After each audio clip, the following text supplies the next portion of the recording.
I have a lot of respect for Alex O'Connor, and I love the fact that he's always willing to have a conversation with us Christian. In this particular episode, Alex O'Connor was on this YouTube channel called Jubilee, and he was facing 25 Christian, and he was the only atheist. Not a lot of people can do that. One of the main points they were discussing is, did God command the Israelite to commit genocide against the people of Jericho? Obviously, I don't think that's what's happening because there's a lot of hyperbole being used in this particular chapter and verse in the Bible. But let's hear what Alex O'Connor have to say, and I'll give you my thought at the end. Take a look. Oh, so many. Good to meet you. Hey, how's it going? Nice to meet you. Okay, I disagree. I love to look at the case of the Amalekites in 1 Samuel 15. Sure. So 1 Samuel 15, it says, he uses that phrase, every man, woman, child, and then the lists off the animals, Yep. right? So we presume that by the end of that, if only Agag and the animal comes back, that they're all dead. And then they show up later Again, in the chapter, yeah. chapter 27 and in Yep. chapter 30. Even King Agag, his descendants come up in the book of Esther. Yes. Right. So, like, if we're saying, just for example, we have verification that there are children related to the Amalekites who must have been there because it's Agag's children. Where else would they be? And they're alive because his descendants go on through Haman, which comes up in Esther. So, Yeah. how do you reconcile There are a few that? things to say. Firstly, one of the points where some of the Amalekites come up again, it's explicitly said that these are people who escaped.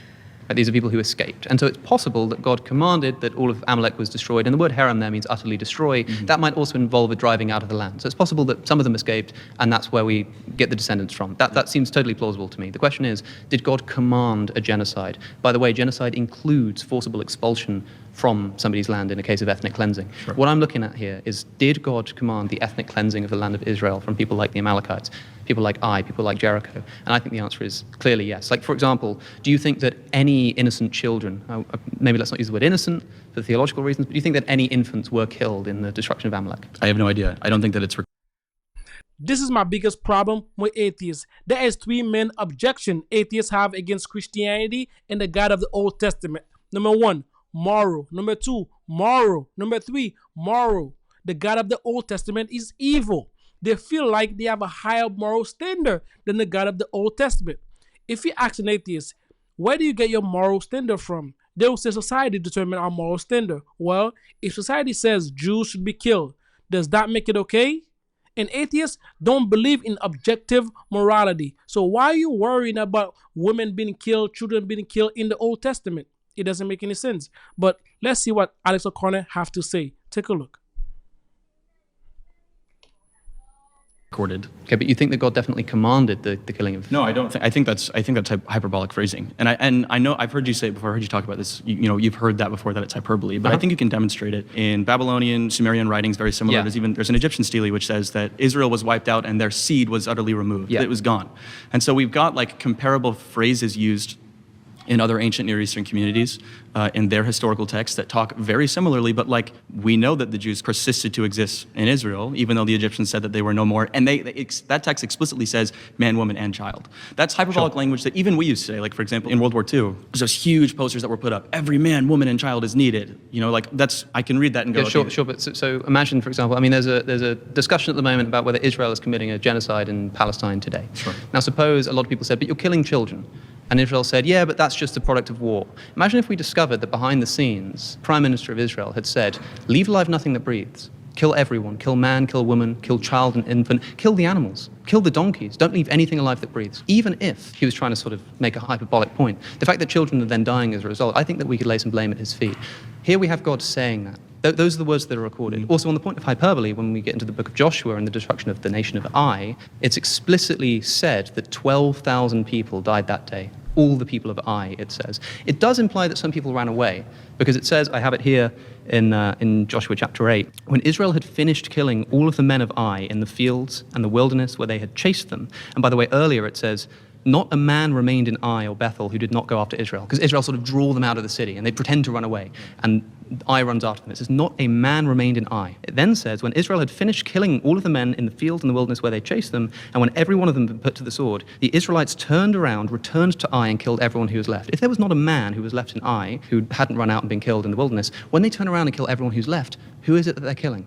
It's the women, it's the children. We're then told that 12,000 people fell that day, all the people of Ai. And it says 12,000 men and women. So we know that women who were non-combatants were also killed. Even if there's hyperbolic language being used here, we know that we're being told that specifically 12,000 people died, including non-combatant women. Okay, so I think, for example, in 1 Samuel 15, these are ancient texts. It's literature. So we don't like go over and above like how interpreting literature works. So even though like the text can be saying this is what God said, well, it's still in a literary form. Do you think God said that? Do you think it's accurate? Well, I mean, I wasn't there. I didn't hear it. I think that the Old Testament scripture is inspired, and I think that it doesn't fail in its representation of revealing God. Like, for example, like we talked about in the New Testament, right?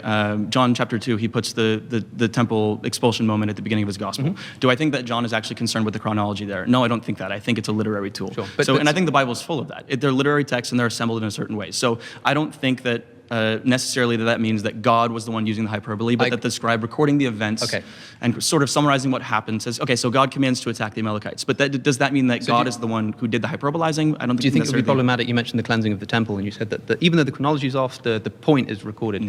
If we had a story of the cleansing of the temple, if we discovered some early manuscripts, some version of John, where Jesus goes into the temple, he starts cleansing the temple, flipping over tables, and then he starts beating up children, just starts punching them because he's so angry, right?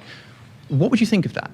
You'd probably think either it didn't happen, or if you could prove that it did happen, that Jesus was less moral than you thought he was, or if for some reason people believe that that's what he did, I think it'd be a problem for you. And I think that if you're looking at a good God here, the fact that even this is reported as something that he said, and this is part of the Jewish tradition that basically nobody disputes is at least theologically accurate. Right, but you've yet to demonstrate children being killed in the Old Testament. You haven't actually shown that. So yes, I would find that to be problematic, but you haven't shown innocent children being killed in the Old Testament. We know that there's the command to kill children. Right, but we just talked through all of that. So you think God was hyperbolizing?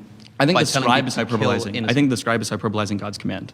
Okay, fine. So you think that the scribe has inaccurately recorded the command of God, therefore the Old Testament is unreliable. Right, so like that's not the same thing, though. I'm not saying the scribe made something up. I'm saying the scribe has a command. So where did they get that command from?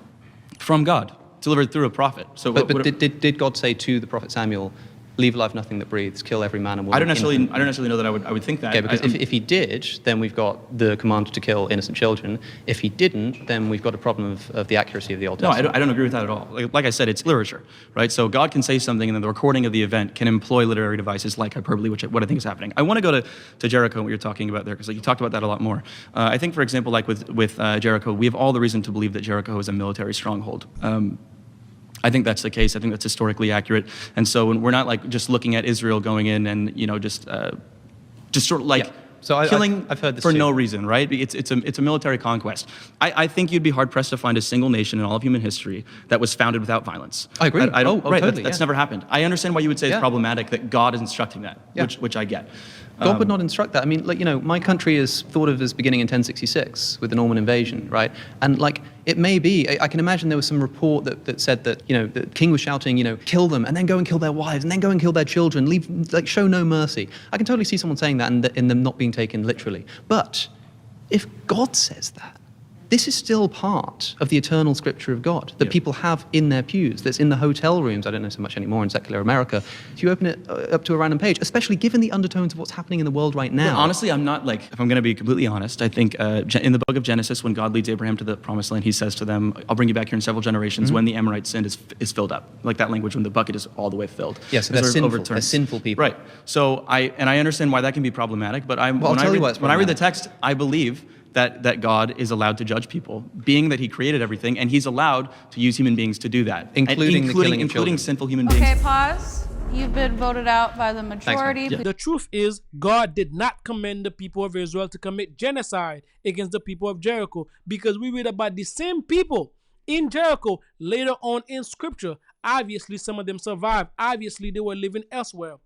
This is what Alex do not understand. Even if God did command the people of Israel to commit genocide, that is completely okay. I'm going to tell you why.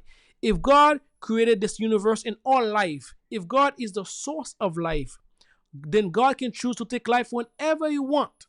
That's not murder for him. If me and you take life, that is murder. It is different with God because he's the one that created life. You are alive because God allowed you to live. He doesn't have to do that. Life is a gift. I wish more atheists would understand that. This is the video for you guys. Let me know what you think in the comment below, and I'll see you on the next video. Take care.